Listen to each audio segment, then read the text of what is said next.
नमस्कार, आपके साथ मैं हूं सुमेरा खान। सत्ता के सभी न्यूज मित्रों का स्वागत है। सबसे पहले सत्ते पे सत्ता, यानी 7 खबरें और दिलचस्प जानकारियां एक साथ।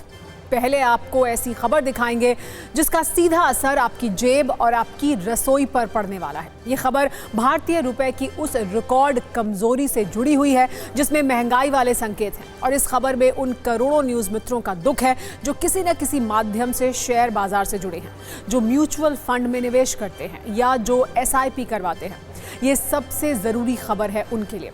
फिर महाकुंभ की सत्ता की वीडियो कुंजी दिखाएंगे जिसकी औपचारिक शुरुआत आज से हो गई है। पहले दिन प्रयागराज के 44 घाटों पर लाखों श्रद्धालुओं ने गंगा स्नान किया।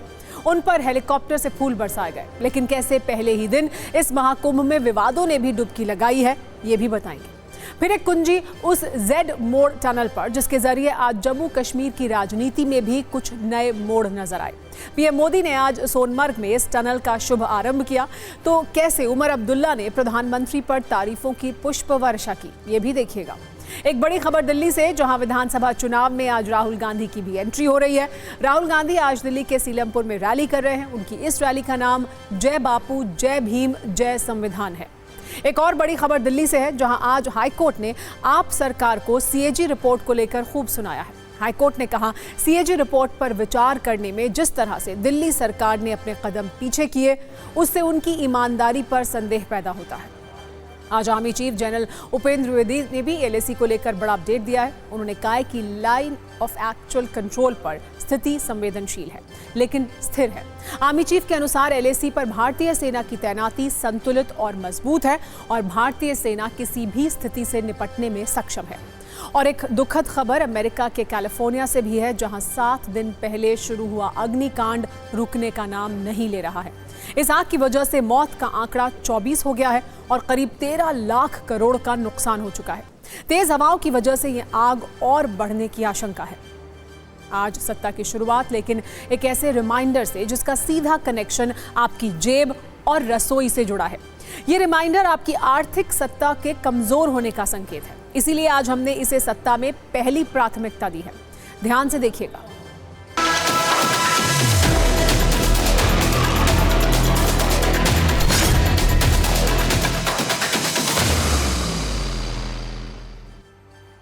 आज सत्ता के रिमाइंडर में आप सबके लिए एक ऐसा दुख है जिसे इस वक्त देश के करोड़ों न्यूज मित्र महसूस कर रहे होंगे। ये वो लोग हैं जो अपनी मेहनत की कमाई को किसी न किसी माध्यम से शेयर बाजार में निवेश करते हैं। हर महीने के खर्च से कुछ पैसे SIP या म्यूचुअल फंड में डालते हैं ताकि अच्छा रिटर्न मिले। लेकिन फिलहाल रिटर्न बढ़ने की बजाय उनका दुख बढ़ता जा रहा है। इस आर्थिक रिमाइंडर का दूसरा हिस्सा रुपए की रिकॉर्ड कमजोरी से जुड़ा हुआ है, जिस पर या तो राजनीति होती है या उसे अर्थशास्त्रियों का विषय बताकर आप सब आगे बढ़ जाते हैं। लेकिन आज हम आपको सबसे आसान भाषा में ये समझाएंगे कि इन दोनों खबरों का सीधा असर कैसे आपकी जेब और आपकी रसोई पर पड़ने वाला है। हम सबसे पहले भारतीय शेयर बाजार की बात करेंगे, जिसकी सत्ता इस वक्त बुरी तरह कांप रही है।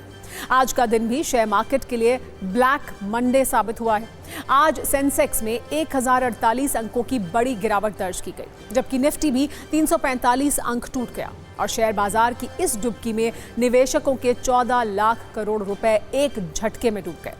वैसे हमारे कई न्यूज मित्र ये सोच रहे होंगे कि उनका ना तो कोई शेयर खरीदा है उन्होंने, ना खरीदने की उनकी कोई तैयारी है, इसलिए इस खबर का उनसे कोई कनेक्शन नहीं है। लेकिन आज आपको ये समझना चाहिए कि इस गिरावट का असर उस SIP पर भी होगा जिसमें आप हर महीने एक निश्चित रकम डालते हैं, और उन योजनाओं पर भी जो शेयर बाजार से लिंक्ड हैं। इसीलिए हर गिरावट के साथ सिर्फ शेयर बाजार के नंबर कम नहीं हो रहे, बल्कि आपका पैसा भी कम हो रहा है। पिछले वर्ष 27 सितंबर 2024 को सेंसेक्स ने अपना ऑल टाइम हाई बनाया था और 85,978 का आंकड़ा छुआ था। लेकिन वहां से अब तक सेंसेक्स 9,500 अंक से ज्यादा टूट चुका है और उसमें 11% से भी ज्यादा की गिरावट हुई है।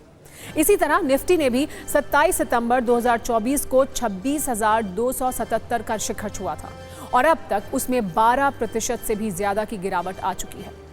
और ये सिलसिला कब थमेगा, इसका जवाब अब भी शेयर बाजार के बड़े बड़े एक्सपर्ट्स बड़ी शिद्दत से तलाश कर रहे हैं। आज हम आपको ये समझाते हैं कि आखिर भारतीय शेयर बाजार की सत्ता के टूटने की वजह क्या है। वो कौन से कारण हैं जिसकी वजह से शेयर मार्केट में हर दिन नए सुबह के साथ नया त्राहिमाम शुरू हो जाता है? तो इसकी सबसे बड़ी वजह है ग्लोबल संकेतों का कमजोर होना। जैसे यूएस फेड रेट में कटौती की उम्मीद न होने की वजह से निवेशक अपना पैसा बाजार से बाहर निकाल रहे हैं। इसके अलावा ट्रंप के आने के बाद उनकी नीतियों को लेकर निवेशकों में अनिश्चितता है, इसीलिए अमेरिका के बाजार भी रोज गिर रहे हैं और उसके झटके भारत तक महसूस हो रहे हैं। दूसरी वजह है भारतीय रुपए का लगातार कमजोर होना, जो अब तक के सबसे निचले स्तर पर आ चुका है और डॉलर के मुकाबले रोज नई नई डुबकी लगा रहा है। शेयर बाजार के गिरने की तीसरी बड़ी वजह है विदेशी निवेशक, जो भारतीय बाजार छोड़कर भाग रहे हैं। इसका अंदाजा आप सिर्फ इस आंकड़े से लगा सकते हैं कि 27 सितंबर 2024 से अब तक 2 लाख करोड़ का इन्वेस्टमेंट विदेशी निवेशक भारत से निकाल चुके हैं। शेयर बाजार गिरने की चौथी वजह है कच्चे तेल की कीमतों में लगातार इजाफा होना और इसकी एक वजह है तीसरी तिमाही के नतीजे। बड़ी बड़ी कंपनियों की तीसरी तिमाही के नतीजे आने वाले हैं, जिनके कमजोर होने की आशंका है। इसलिए भी लोग डरे हुए हैं और अपने शेयर बेच रहे हैं। लेकिन भारतीय शेयर बाजार के गिरने से भी ज्यादा चिंता की बात है डॉलर के मुकाबले भारतीय रुपए का लगातार कमजोर होना, जिसका सीधा असर आप पर होने वाला है। वैसे तो रुपए के गिरने का अर्थशास्त्र आप भी सुन और पढ़ रहे होंगे, इस पर सत्ता का कलेश भी देख रहे होंगे, लेकिन आज हम आपको आसान भाषा में ये समझाने वाले हैं कि रुपए का गिरना कैसे आम आदमी का विषय भी है। क्योंकि आमतौर पर इसे सिर्फ राजनीतिक मुद्दा मानकर छोड़ दिया जाता है या फिर ऐसे विषय को आंकड़ों में इतना उलझा दिया जाता है कि आप उससे बोर हो जाते हैं और ये सोचते हैं कि ये समझ के बाहर है। लेकिन आज हम आपको ये बताएंगे कैसे रुपए का कमजोर होना आपकी रसोई और जेब के लिए भी एक बहुत खतरनाक संकेत है। बुरी खबर यह है कि आज भारतीय रुपए डॉलर के मुकाबले रिकॉर्ड निचले स्तर पर आ गया है, यानी रुपया कमजोर हो गया है और डॉलर मजबूत होता जा रहा है। एक महीने से भी कम समय में $1 के मुकाबले भारतीय करेंसी ₹2 से भी ज्यादा कमजोर हुई है। आज 63 पैसे की कमजोरी के साथ पहली बार रुपया 86 के लेवल को तोड़ते हुए 86.59 पैसे के निचले स्तर तक जा लुढ़का है, जो अपने आप में एक रिकॉर्ड है और इस रिकॉर्ड में गर्व करने वाली कोई भी बात नहीं है। अब चिंता की बात यह है कि शेयर बाजार के साथ साथ भारतीय रुपए की ये डुबकी आपकी जेब काट रही है। शेयर बाजार में निवेश की गई आपकी कमाई को कम कर रही है और भविष्य में इससे महंगाई वाले झटके भी महसूस किए जा सकते हैं। एक रिपोर्ट के अनुसार भारतीय रुपया 1 साल में डॉलर के मुकाबले 3% कमजोर हुआ है, जबकि 10 साल में रुपया डॉलर के मूल्य के मुकाबले 28% नीचे आ चुका है। क्योंकि भारत मौजूदा वक्त में दुनिया की 5वीं सबसे बड़ी अर्थव्यवस्था और 2030 तक इसके तीसरी सबसे बड़ी अर्थव्यवस्था के दावे किए जा रहे हैं, इसीलिए सवाल यह है कि आखिर मजबूत भारत का रुपया कमजोर क्यों हो रहा है। एक रिपोर्ट के अनुसार 16 मई 2014 में $1 की कीमत ₹58.58 के बराबर थी, लेकिन आज 13 जनवरी 2025 को ये $1 के मुकाबले ₹86.59 के बराबर हो गया है।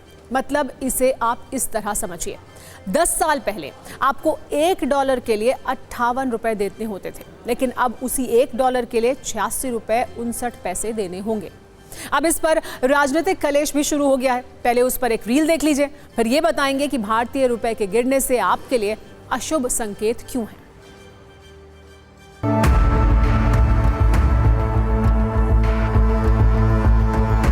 जी के घर के बाहर और दफ्तर में हर जगह खुदाई चल रही है। वो जो गिरते गिरते रुपए के साथ प्रधानमंत्री की प्रतिष्ठा गर्त में चली गई है, शायद उसको खोजा जा रहा है। वैसे जानकारी के लिए बता दूं कि 2014 में 58 का रुपया था, अब 87 की ओर दौड़ रहा है। तो प्रधानमंत्री जी बताएं कि रुपया इतना पतला क्यों होता जा रहा है। प्रधानमंत्री जी बताएं कि प्रधानमंत्री की प्रतिष्ठा कहाँ चली गई है। दुनिया बदल रही है, अब डॉलर के बियॉन्ड इकोनॉमी जा रही है। मैं चैलेंज करके पूछता हूं, आज तक बताएं कभी पिछले 50-60 साल में डी-डॉलराइजेशन का इशू आया हो। आज हमारा सबसे बड़ा फॉरेन एक्सचेंज का जो इंपोर्ट है वो ऑयल में होता है, जिसका सबसे बड़ा हिस्सा हम रशिया से कर रहे हैं रूपी रूबल में। इसीलिए भारतीय करेंसी यूरो के मुकाबले मजबूत है, स्टर्लिंग पाउंड के मुकाबले मजबूत है, जापानीज येन के मुकाबले मजबूत हो रही है, सिंगापुर डॉलर के मुकाबले मजबूत है, चाइनीज करेंसी के मुकाबले मजबूत है। डॉलर की अपनी कुछ समस्याएं हैं। 2013 में तो जो चाइना का फॉरेन का जो रिजर्व था, उसमें फॉरेन ट्रेड 84% होता था डॉलर में, अब चाइना कर रहा 44% डॉलर में, भारत करता था 100% डॉलर में, अब हम मेजर हिस्सा बगैर डॉलर के कर रहे हैं। तो मैं उनसे कहना चाहूंगा, अमा मियां, वो जमाने चले गए जब रुपया डॉलर की लैला हुआ करता था। अभी जैसे ही ट्रम्प साहब इलेक्शन जीते हैं तो उसमें ये है कि उनका है America first, American economy first. उनका जो रुझान ये है कि भाई मुझे कंट्री को आगे ले जाना है। अभी बिग फाइट है चाइना और अमेरिका के बीच में, सबको पता है। दुनिया की अलग दूसरी करेंसियों के सामने हमारा रुपया काफ़ी कम गिरा है और ये एक इन एंटिसिपेशन हो रहा है कि भाई ट्रम्प आएंगे और वो टैरिफ लगा देंगे, जिसकी वजह से एक्सपोर्ट थोड़ा सा मुश्किल हो जाएगा। अपना जीडीपी भी गिरा है, लास्ट 2 क्वार्टर से हम अच्छा नहीं कर पा रहे हैं। तो इंडस्ट्री को कैसे इंसेंटिवाइज करें? अभी जैसे बजट है अभी 1 फरवरी को, तो निर्मला सीतारमण जी से यही रिक्वेस्ट है कि वो सब लोगों की जेब में कुछ ना कुछ डालें, जिससे सब लोग जो है, जितना लोगों के जेब में पैसा बचेगा वही मार्केट में आएगा। अब हम आपको आसान भाषा में समझाते हैं कि आखिर रुपए के कमज़ोर होने का असर कैसे आपकी जेब, आपकी रसोई और आपके बजट पर पड़ेगा और कैसे इससे महंगाई बढ़ सकती है। रुपए के कमज़ोर होने का असर विदेशों से आयात किए जा रहे तेल और ऊर्जा के उत्पादों पर पड़ेगा। और क्योंकि भारत करीब 80% कच्चा तेल विदेशों से खरीदता है, इसीलिए पेट्रोल और डीजल महंगा हो सकता है और फिर इसका सीधा असर पेंट और लुब्रिकेंट की कीमतों पर पड़ सकता है। रुपए की रिकॉर्ड कमजोरी से विदेशों से वस्तुओं का मंगाना महंगा हो जाएगा, क्योंकि आयात के लिए जो भुगतान किया जाता है वो डॉलर में होता है। जब महंगा सामान आएगा तो उसकी ट्रांसपोर्टेशन कॉस्ट भी बढ़ जाएगी और ये महंगाई के बढ़ने की एक बड़ी वजह होती है, क्योंकि इससे सब्जियों और ट्रांसपोर्ट के जरिए एक जगह से दूसरी जगह सप्लाई होने वाले सामान के दाम भी बढ़ जाते हैं। रुपए के कमजोर होने का असर उन लोगों की जेब पर भी पड़ेगा जो विदेश जाना चाहते हैं, क्योंकि अब उन्हें 86 रुपए खर्च करने पर $1 मिलेगा, क्योंकि दुनिया के ज्यादातर देशों में कारोबार डॉलर में ही होता है। इसके अलावा विदेश में पढ़ाई का खर्च भी अब ज्यादा हो जाएगा, क्योंकि फीस से लेकर रहना और खाना तक महंगा हो जाएगा। यानी शेयर बाजार की गिरावट हो या फिर रुपए की डुबकी, इन दोनों का असर सीधे आप पर पड़ेगा। और चिंता की बात यह है कि अभी ये डुबकी रुकने के संकेत नहीं है। सत्ता में आगे बढ़ने से पहले एक वीडियो अपडेट भी दे दें। ये वीडियो गुजरात में हो रहे उस बुलडोजर एक्शन का है जिसकी तस्वीरें ट्रेंड कर रही हैं। वैसे तो पिछले कई दिनों से गुजरात में अवैध निर्माण पर कार्रवाई हो रही है, लेकिन आज का मामला द्वारका का है, जहां हजरत पंज पीर की दरगाह पर प्रशासन ने बुलडोजर चलाया। जानकारी के अनुसार ये दरगाह द्वारका के ओखा में GMB यानी गुजरात मैरीटाइम बोर्ड की जमीन पर अवैध रूप से बनी हुई थी। बुलडोजर एक्शन की ये तस्वीरें देखिए। अवैध निर्माण पर कुछ इसी तरह प्रशासन का बुलडोजर चल रहा है। गुजरात में ये कार्रवाई पिछले कई दिनों से चल रही है। 3 दिनों में द्वारका के बेट द्वारका में अवैध रूप से बने करीब 200 घरों को गिराया जा चुका है। प्रशासन 24,000 वर्ग मीटर सरकारी जमीन को खाली करा चुका है।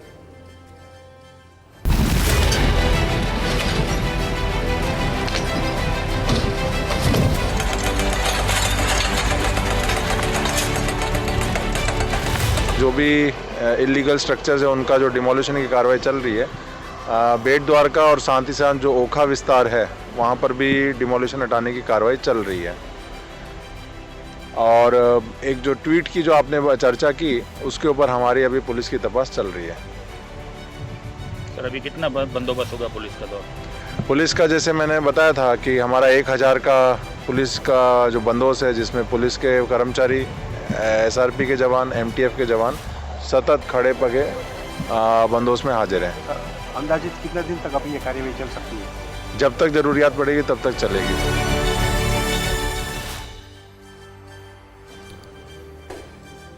सत्ता में अब बात कश्मीर की, जहां से इंफ्रास्ट्रक्चर से जुड़ा सुरंग वाला शुभ समाचार आया है, तो सियासी रिश्तों के नए मोड़ की भी गजब चर्चा है। प्रधानमंत्री नरेंद्र मोदी आज जम्मू कश्मीर के गांदरबल में थे, जहां उन्होंने जेड मोड़ सुरंग का उद्घाटन किया। 8,500 फीट की ऊंचाई पर खून जमा देने वाली सर्दी में इस सुरंग का निर्माण देश के लिए कामयाबी की एक बड़ी कहानी है। इसका नाम तो जेड मोड़ है, लेकिन इसके उद्घाटन के मौके पर एक पी मोड़ भी दिखा, यानी पॉलिटिकल रिश्तों में नया मोड़। ऐसा इसलिए क्योंकि आज जम्मू कश्मीर के CM उमर अब्दुल्ला ने PM मोदी की खूब तारीफ की। संकेतों वाले इस सियासी बयान में एक नए राजनीतिक रिश्ते की आहट सुनाई थी और कश्मीर से दिल्ली तक सियासी शोर के बीच गर्माहट महसूस की गई। पहले बात करते हैं जेड मोड़ टनल की, जिसका आज पीएम मोदी ने उद्घाटन किया। अब किसी भी मौसम में लद्दाख तक पहुंचना आसान होगा। वहीं श्रीनगर से सोनमर्ग तो अब पूरे वर्ष जुड़ा रहेगा। ये टनल कई मायनों में खास है। इसके बन जाने से भारत के दुश्मन भी परेशान हैं, क्योंकि जेड मोड़ सुरंग श्रीनगर लेह राजमार्ग पर गांदरबल जिले में बनाई गई है। ये गगनगीर और सोनमर्ग के बीच है। 2 लेन वाली इस सुरंग की लंबाई करीब 6.5 किलोमीटर है, जिसका निर्माण करने में करीब 2700 करोड़ रुपए खर्च हुए हैं। इसके बन जाने से श्रीनगर और कश्मीर के बीच ऑल वेदर कनेक्टिविटी रहेगी। साथ ही पहले जिस सफर को तय करने में 1 घंटा लगता था, अब वो सफर सिर्फ 15 मिनट में तय हो सकेगा। इसमें इंटेलिजेंस ट्रैफिक मैनेजमेंट सिस्टम लगाया गया है। इससे यातायात को कंट्रोल कर पाना आसान होगा। इस टनल से 1 घंटे में 1000 गाड़ियां आसानी से गुजर पाएंगी। पहले यहां से गुजरते हुए गाड़ियों की रफ्तार 30 किलोमीटर प्रति घंटा तक होती थी। अब वो रफ्तार 70 किलोमीटर प्रति घंटा होगी। यहाँ सुरक्षा का भी विशेष ध्यान रखा गया है। किसी आपातकालीन स्थिति के इस सुरंग के समानांतर एक छोटी सुरंग बनाई गई है। आपको बता दें कि जहां इस सुरंग का निर्माण किया गया है, वहां सड़क जेड आकार में है, इसलिए इसका नाम जेड मोड़ टनल रखा गया है। यह सुरंग भारत के लिए सामरिक और आर्थिक दोनों पहलुओं पर अहम है। वैसे श्रीनगर से लद्दाख और करगिल तक ऑल वेदर कनेक्टिविटी के लिए 31 सुरंगों का निर्माण हो रहा है, जिससे पाकिस्तान और चीन की सीमा तक पहुंच पाना बेहद आसान हो जाएगा। हर मौसम में लद्दाख तक पहुंचा जा सकेगा। जरूरत पड़ने पर चीन और पाकिस्तान सीमा तक सेना और हथियार ज्यादा जल्दी पहुंच पाएंगे। इसे सुनिश्चित करने के लिए जेड मोड़ टनल के बाद जोजिला टनल का भी निर्माण हो रहा है। जोजिला टनल के पूरा होने के बाद ही कश्मीर और लद्दाख में ये टनल प्रोजेक्ट पूरा होगा।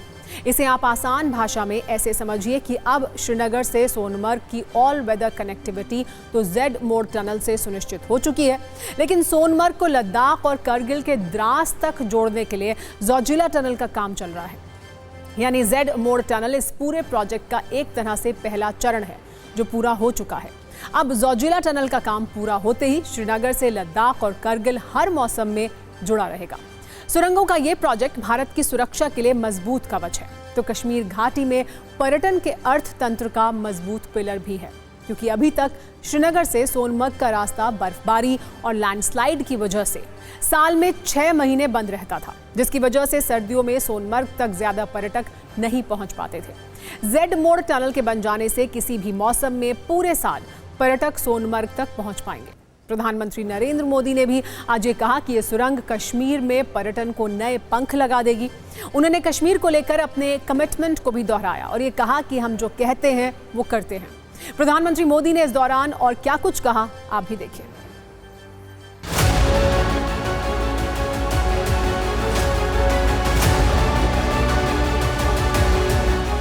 आज मुझे सोनमर्ग टनल देश को, आपको सौंपने का मौका मिला। यानी जम्मू कश्मीर की, लद्दाख की एक और बहुत पुरानी डिमांड आज पूरी हुई है।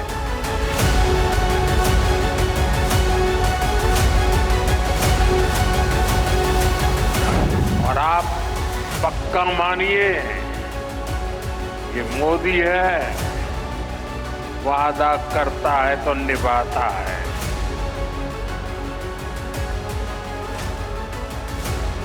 हर काम का एक समय होता है और सही समय पर सही काम भी होने वाले हैं।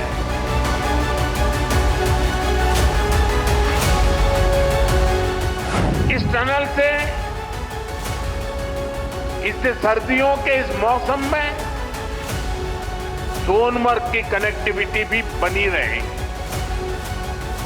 इससे सोनमर्ग समेत इस पूरे इलाके में टूरिज्म को भी नए पंख लगने वाले हैं।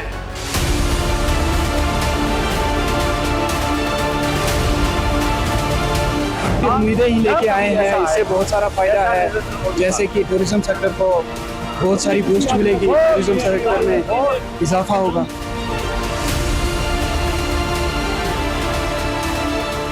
यहाँ बहुत सारे लोग आएंगे मेहनत मजदूरी करने के लिए, सैयारे लोग बाहर से आएंगे, वो हमारी यहाँ पर तरक्की होगी।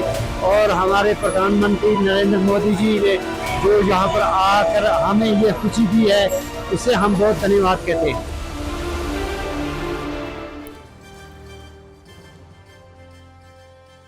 आज कश्मीर में पीएम मोदी ने कहा कि हम जो कहते हैं वो करते हैं। इस बयान के पीछे उनका मतलब विकास कार्यों से था। लेकिन जम्मू कश्मीर के मुख्यमंत्री उमर अब्दुल्ला ने भी यही कहा कि पीएम मोदी ने जो कहा वो कर दिया। हालांकि इसके मायने कुछ अलग थे। उमर अब्दुल्ला ने कहा कि पीएम मोदी ने कश्मीर को लेकर हर वादा निभाया है, कश्मीर में वक्त पर निष्पक्षता से चुनाव कराए। अब उम्मीद है कि पीएम मोदी कश्मीर को पूर्ण राज्य का दर्जा देने की मांग भी पूरी करेंगे।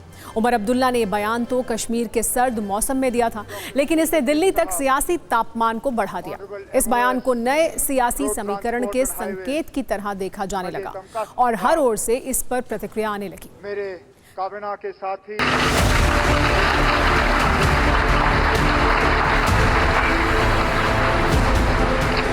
आप अपनी बात पे कायम रहे और 4 महीनों के अंदर अंदर जम्मू कश्मीर में आपने इंतखाबात कराए, जम्मू कश्मीर में आपने लोगों को वोट देने का जो है अपनी हुकूमत चुनने का मौका दिया। मेरा दिल ये कहता है कि बहुत जल्दी वज़ीर आज़म साहब अपना तीसरा वादा जो योग दिवस पे आपने जम्मू कश्मीर के लोगों के साथ किया वो आप पूरा करेंगे और जम्मू कश्मीर जो है वो दोबारा इस मुल्क में रियासत की हैसियत से अपनी जगह ले।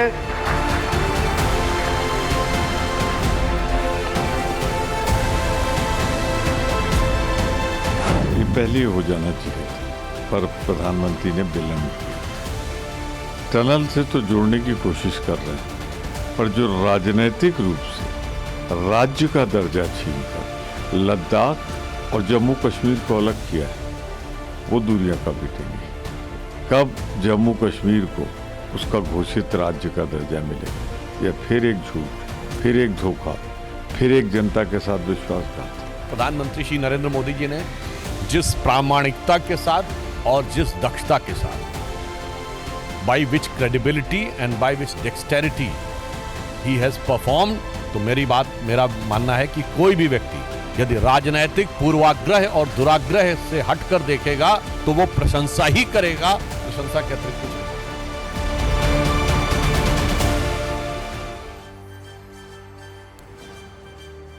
वैसे उमर अब्दुल्ला कुछ दिन पहले कह चुके हैं कि अब इंडिया गठबंधन को खत्म कर देना चाहिए। ऐसे में उमर अब्दुल्ला ने आज जिस लहजे में पीएम मोदी की तारीफ की है, उसे इंडिया गठबंधन में मचे कलेश का एक्सटेंशन माना जा रहा है और इस एक्सटेंशन में कांग्रेस के हिस्से का टेंशन बढ़ता ही जा रहा है। सत्ता में अब बात करते हैं महाकुंभ की, जिसकी आज से भव्य और दिव्य शुरुआत हुई। पौष पूर्णिमा पर आज दोपहर तक 44 घाटों में लाखों लोग पवित्र डुबकी लगा चुके थे। कल पहला शाही स्नान होगा। कल बड़ी संख्या में लोगों के स्नान करने के अनुमान है। भक्तों पर पुष्प वर्षा के लिए 20 क्विंटल फूलों की व्यवस्था की गई है। देश के कोने कोने से भक्त प्रयागराज आए हुए हैं।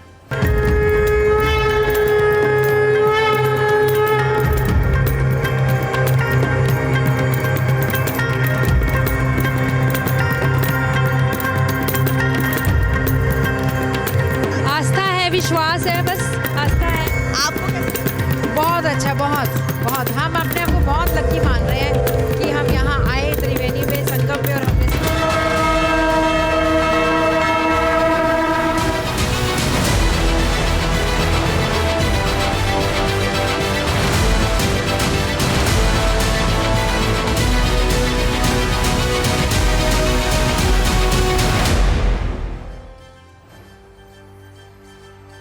महाकुंभ में भक्तों की डुबकी के साथ साथ अलग अलग विवादों की डुबकी भी लगाई जा रही है, जिसमें राजनीति है, आरोप है। नंबर के हिसाब से देखें तो पिछले कुछ घंटों में महाकुंभ में विवादों की हैट्रिक लग चुकी है। पहले विवाद की बात करें तो महाकुंभ में यूपी के पूर्व मुख्यमंत्री मुलायम सिंह यादव की प्रतिमा लगाने पर सियासी कलेश शुरू हो चुका है। संत आपत्ति जता रहे हैं, बीजेपी कटाक्ष कर रही है। इस पर समाजवादी पार्टी ने भी जवाब दिया है। पूरी कहानी आपको बताएंगे। दूसरे विवाद में वीआईपी वाले आरोप हैं और यूपी सरकार की ओर से नाव रोकने वाला फैसला है। महाकुंभ में वीआईपी गेट पर सुरक्षा इंतजाम का हवाला देकर नावों को रोका गया है।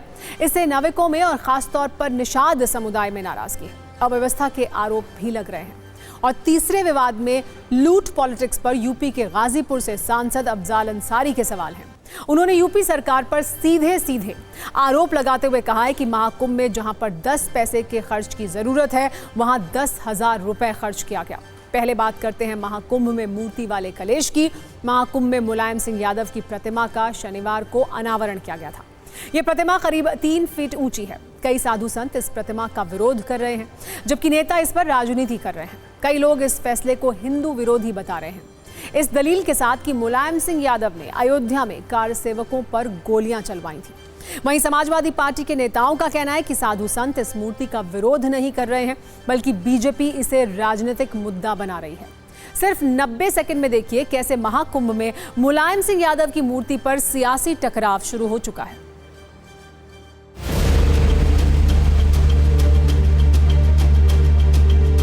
3.5 फीट की जो है ये प्रतिमा मुलायम सिंह यादव की लगाई गई है। लोग इसे देखने के लिए आ रहे हैं, यहाँ इन्हें श्रद्धांजलि पुष्प अर्पित किया जा रहा है। ये पूरी प्रतिमा है, लेकिन इस प्रतिमा के बाद लगने के बाद अब इसी प्रतिमा का विरोध भी होने लगा है। ये हमारी संस्था के नाम पे ज़मीन है। हम इस संस्था के अंदर क्या कर रहे हैं, संस्था के अंदर हम जिसको मान रहे हैं, जिनके नाम पर संस्था है, उनके नाम पर हमने प्रतिमा लगा दी है और उनको आदर्श मानते हुए हम लोगों की मदद कर रहे हैं। आपको अगर फोटो लगाना था, आप भगवान राम का लगाते, गंगा माँ का लगाते, यमुना मैया है, संगम है। जिन लोगों ने ये साजिश की है कि इससे समाजवादी पार्टी को फायदा होगा, ऐसा नहीं है। इससे समाजवादी का नुकसान हो गया। भारतीय जनता पार्टी को केवल राजनीति करना आती है, खुद तो कुछ करते नहीं है। यदि कोई संस्थान, कोई कुछ नेताजी के नाम से वहाँ पे कुंभ में कुछ कर रहा है, तो ये भारतीय जनता पार्टी को दिक्कत है। कि वो मूर्ति लगाकर उसका अनावरण कर उसको राजनीति का क्षेत्र बनाना चाहते हैं। मुझे लगता है इसी का साधु संत विरोध कर रहे हैं। मुझे लगता है कुंभ को कुंभ रहने देना चाहिए, उसको राजनीति का अखाड़ा, राजनीति का कुंभ बनने से बचना चाहिए। लेकिन भारतीय जनता पार्टी सरकार में मूर्ति लग रही, साधु संत विरोध कर रहे हैं, तो ये भाजपा इसका जवाब दे। भाजपा कभी आरोप लगाती है कि उन्होंने कार्यसेवकों पर गोली चलवाई थी, कभी जो है वो उनको पद्म विभूषण देते हैं। भाजपा को अपना स्टैंड क्लियर करना चाहिए, इससे भाजपा का दोहरा चरित्र पता चलता है। और अब बात करते हैं महाकुंभ में कंट्रोवर्सी नंबर 2 की, जिसमें निषाद समुदाय की नाराजगी और नाविकों के अधिकारों से जुड़े सवाल हैं। महाकुंभ में घाटों पर बड़ी संख्या में मौजूद नावों वाली तस्वीर के साथ इस खबर को आप अच्छे से समझ सकते हैं। ये वो नाव है जिनके संचालन को फिलहाल रोका गया है। इसी फैसले से नाविक नाराज हैं। पुलिस और सरकार पर सवाल उठा रहे हैं। दरअसल ज्यादा भीड़ भाड़ वाले दिनों में वीआईपी घाटों पर नावों का संचालन बंद किया गया है। किला घाट और मेन घाट से नावों का संचालन बंद किया गया है। नाविकों का प्रश्न है कि जब उन्हें लाइसेंस दिया जा चुका है तो अब काम करने से रोका क्यों जा रहा है, जबकि प्रशासन की ओर से सुरक्षा व्यवस्था का हवाला देते हुए इन नावों पर रोक लगाई गई है। नावों पर नाविकों को जाने से भी मना कर दिया गया है। TV9 भारतवर्ष के संवाददाता इन घाटों पर मौजूद नाविकों के पास पहुंचे। सिर्फ 90 सेकंड की रिपोर्टर रील से समझिए ये पूरा मामला क्या है।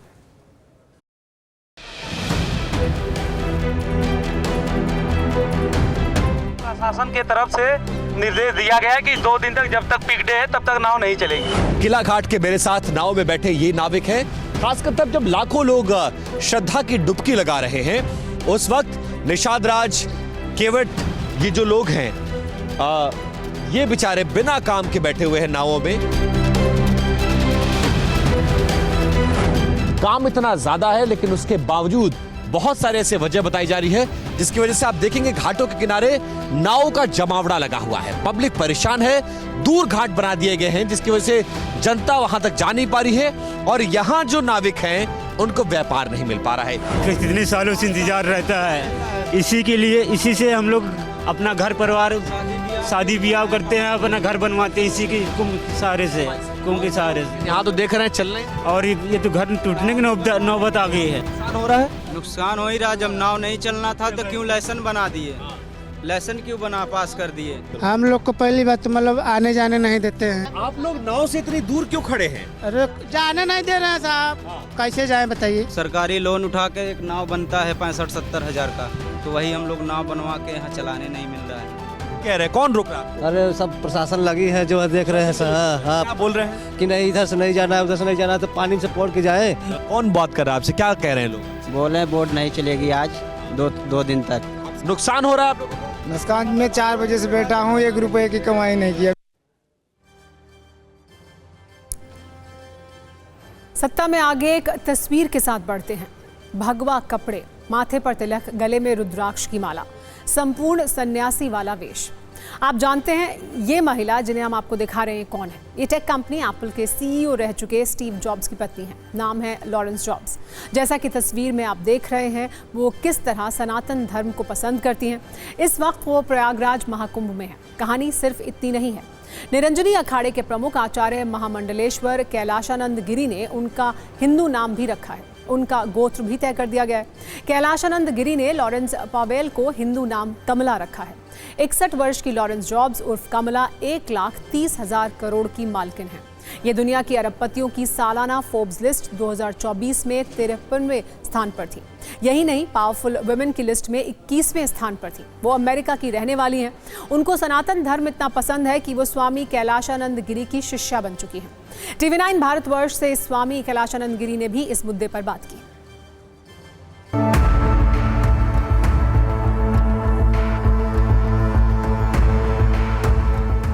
महाराज जी, आपकी पुत्री कमला आजकल बहुत चर्चाओं में है कुंभ में, कौन है वो? देखो, आपको निसंदेह पता है कि वो एप्पल की पूर्व सीईओ की